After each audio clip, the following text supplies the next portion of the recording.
ডুবাইত পানী এইটো যে দেখিছে পানী বটল পানীতকো তেলৰ দাম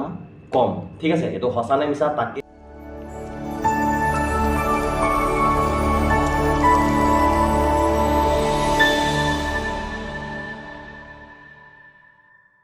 নমস্কাৰ বন্ধুসকল আকৌ এটা ভিডিঅ' লৈ আপোনালোকৰ মাজত মই মেঘাল ঠেঙীয়া আৰু আপোনালোকে চাই আছে MD ব্লগছ তো তেনেহ'লে বলক পলম নকৰি ভিডিঅ'টো আৰম্ভ কৰোঁ আপোনালোকে ওপৰত থাম্বনেইলত দেখি গম পালে যে মই ভিডিঅ'টো কিহৰ ওপৰত আজি আলোচনা কৰিব লৈছোঁ ডুবাইত পানী এইটো যে দেখিছে পানী বটল পানীতকো তেলৰ দাম কম ঠিক আছে এইটো সঁচা নে মিছা তাকে আজি এই ভিডিঅ'টোত আপোনালোকে গম পাব যে পানী বটলটোৰ দাম যিমান ইয়াত 1 লিটাৰ পেট্ৰলৰ দাম সিমান তো বলক তেনেহ'লে পলম নকৰি ভিডিঅ'টো আৰু তেনেহ'লে আপুনি আচৰিত হ'ব আপোনাক যদি মই কওঁ 1 লিটাৰ পেট্ৰলৰ দাম 20 টকা বা আপোনাক যদি মই কওঁ এতিয়া আমাৰ ইণ্ডিয়ান পইচাৰ হিচাপে মই যদি আপোনাক ক'বলৈ যাওঁ যে 1 লিটাৰ পেট্ৰলৰ দাম ইণ্ডিয়ান মানি 40 টকা আমাৰ তাত এতিয়া 102 টকা 103 টকা ইয়াত পেট্ৰলৰ দাম আপোনালোকে কিমান জানেনে ইয়াৰ আমাৰ ইণ্ডিয়াৰ হিচাপত যদি চাবলৈ যাওঁ আমি ইয়াৰ পইচা হৈছে 2.50 ফিলছ মানে 2 ড্ৰাম 50 পইচা মানে 2 টকা 50 পইচা মানে 2 টকা 50 পইচা নহয় 2.50 ফিলছ দিৰাম ঠিক আছে তো তেনেহ'লে আমি যদি কনভাৰ্ট কৰি চাবলৈ যাওঁ তেতিয়া ইণ্ডিয়ান মানি হিচাপে তো ইণ্ডিয়ান মানি হ'ব আপোনাৰ অলমষ্ট 45-50 তেনেকুৱা হ'ব ঠিক আছে তো 50 টকাত যদি আপোনাৰ ইয়াত 1 লিটাৰ পেট্ৰলৰ দাম ঠিক আছে তো এতিয়া আপোনাক দেখাবলৈ গৈছোঁ এইটো জাষ্ট দেখিছে বটল এই পানী বটলটোৰ প্ৰাইচ আপোনাৰ 1.50 ফিলছ মানে 1.5 দাম মানে 30 টকা ঠিক আছে তো পানীতকো কম নহয় পানীতকো কমত পেট্ৰল পোৱা নাযায় কিন্তু তথাপিও মানে পানীতকো পেট্ৰলৰ দামটো বেছি বহুত বেছি বুলি ক'ব নোৱাৰি অলমষ্ট সমানে হয় 30 টকা আৰু 45 টকা ডিফাৰেণ্ট কিমান 15 টকা ঠিক আছে এই পানী বটলটোৰ দাম হ'ব আপোনাৰ ইণ্ডিয়ান পইচা চাবলৈ গ'লে 1.5 দাম হ'লে আপোনাৰ 30 টকা হ'ব ঠিক আছে তো 30 টকা এই পানী বটলটোৰ দাম ঠিক আছে 30 টকা 30 ইয়াৰ হ'ব 1.50 ফিলছ দিৰাম আৰু ইণ্ডিয়ান কনভাৰ্ট কৰিবলৈ হ'লে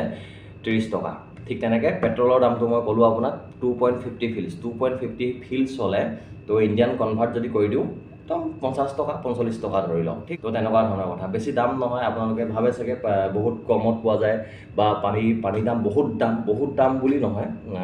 তো আপোনাক আৰু এটা মই দেখাইছোঁ আপোনাৰ বস্তু এটা মই আনি দেখাইছোঁ ৰ'ব তো ইয়াতে আছে মোৰ এইটো চব এই পানী বটলটো দেখিছে এইটো ডাঙৰ পানী বটল এইটো আপোনাৰ কিমান লিটাৰ হৈ যাব এইটো 20 লিটাৰৰ হয় চাগে ঠিক আছে তো এই পানী বটলটোৰ দাম আপোনাৰ ডাঙৰ পানী বটলটোৰ দাম 4 দাম কাৰণ কেলৈ এইটো হৈছে মিনাৰেল ৱাটাৰ ঠিক আছে মিনাৰেল বটল ড্ৰিংকিং ৱাটাৰ বুলি কয় তো গম পাইছে চাগে মিনাৰেল ৱাটাৰটোৰ অকণমান প্ৰাইচটো বেছি হয় আৰু ইয়াৰ এই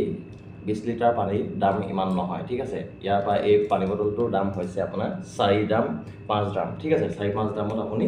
20 লিটাৰ পানী পাব ঠিক আছে আৰু আপোনালোকে কেনেকৈ ইয়াত পানী বনায় মই ইয়াক লৈ পিনে এটা ভিডিঅ' বনাম ইয়াত মানে পানী কেনেকৈ খাব পৰাকৈ বনায় আমাৰ যেনেকৈ আপুনি তলৰ পৰা পানী ওলাওঁ মটৰ লগাই পানী লগাওঁ ঠিক তেনেকুৱা নহয় সেই পানীখিনি খাব পৰা যায় তো ইয়াত ৰিফাইন কৰা হয় ঠিক আছে এই বিষয়টো লৈ পিনে মই বেলেগ এটা ভিডিঅ' আপোনাক বনাই দিম তো সেই এইটো ভিডিঅ'ৰ কাৰণে আপুনি চেনেলটো ছাবস্ক্ৰাইব কৰি ল'ব কেনেকৈ ডুবাইত পানী মানে বনায় বুলি ক'ব লাগিব ঠিক আছে তো ইয়াত পানী বনাই ইউজ কৰে আমি খোৱা পানীবিলাক আমাৰ তাৰ নিচিনা নহয় ৰিফাইন কৰা হয় বনোৱা নহয় পানীটো ৰিফাইন কৰি পিনে ফিল্টাৰ কৰি মেলি মজাছে খাব পৰাকৈ ইয়াত প্ৰস্তুত কৰে ঠিক আছে তাক লৈ এটা মই ভিডিঅ' বনাম আপোনালোকলৈ তো আজি ভিডিঅ'টো বেছি দীঘলীয়া মই নকৰোঁ আজি মই এইটো কথা আপোনালোকক জনাই দিলোঁ যে ডুবাইত পানীতকো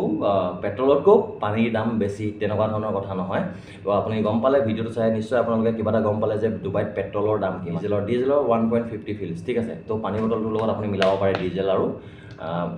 পানী বটল বেছি দীঘলীয়া নকৰোঁ মই ভিডিঅ'টো আজি টপিকটো এইটোৱে আছিলে আপোনালোকে যদি ভাল লাগিলে চাই like comment share and subscribe কৰি ল'ব আৰু বহুতো নতুন ডুবাইৰ বিষয়ে জানিবৰ কাৰণে আৰু ডুবাই আহিবলৈ কি কৰিব লাগিব কি নকৰিব লাগিব তাক লৈ মই ভিডিঅ' অলৰেডি বনাই থৈছোঁ আপোনালোকে মোৰ চেনেলটো ছাবস্ক্ৰাইব কৰি লওক আৰু চেনেলৰ ভিডিঅ'ছবিলাক আপোনালোকে চেক কৰি চাওক তেতিয়া আপোনালোকে গম পাব ব্লগ ভিডিঅ' বনোৱা নাই ওলাই যাবলৈ সময় পোৱা নাই যেতিয়া ওলাই যাওঁ মই তেতিয়া আপোনালোকৰ কাৰণে এটা ব্লগ কৰিবৰ কাৰণে চেষ্টা কৰিম আপোনালোকক দেখাব চেষ্টা কৰিম ডুবাইখন কেনেকুৱা তো এতিয়া মই ৰুমৰ ভিতৰতে কৰি আছোঁ আজি ডিউটি আছে বাৰু অলপ মোৰ ইভিনিং ডিউটি আছে 12 বজালৈকে অকণমান টাইম পালোঁ তো টাইমৰ কথা মই ক'ম বাৰু টাইমটো অকণমান ডিফাৰেঞ্চ দেই বহুতে ভাবে টাইমটো যে আমাৰ ইণ্ডিয়াত এতিয়া দিন হৈ আছে বা ডুবাইত চাগে এতিয়া ৰাতি হৈ আছে ঠিক তেনেকুৱা ধৰণৰ কোনো কথা নাই বেছি ফৰক নাই 1.5 ঘণ্টামান ফৰক আছে মই ইয়াক লৈ এটা ভিডিঅ' বনাওঁ আপোনালোকে চেনেলটো ছাবস্ক্ৰাইব কৰি লওক কিছুমান মানুহে ভাবে মানে তো আমাৰ ইয়াত এতিয়া ৰাতি হৈ গৈছে বা সিহঁত ইণ্ডিয়াত এতিয়া দিন হৈ আছে তেনেকুৱা নহয় বহুত দূৰ নহয় কিছুমান মানুহে ভাবে বিদেশ বুলি ক'লে যেন আমাৰ ইয়াত দিন হৈ আছে সিহঁতৰ তাত ৰাতি তেনেকুৱা ধৰণৰ কথাবিলাক আহে নেক্সট ভিডিঅ'ত আকৌ আপোনালোকক লগ পাম তো আজিলৈ bye bye like comment share and subscribe কৰিবলৈ ভুলতো নাপাহৰিব ছাবস্ক্ৰাইব কৰি ল'লে কি হ'ব আপোনালোকে নটিফিকেশ্যন পাব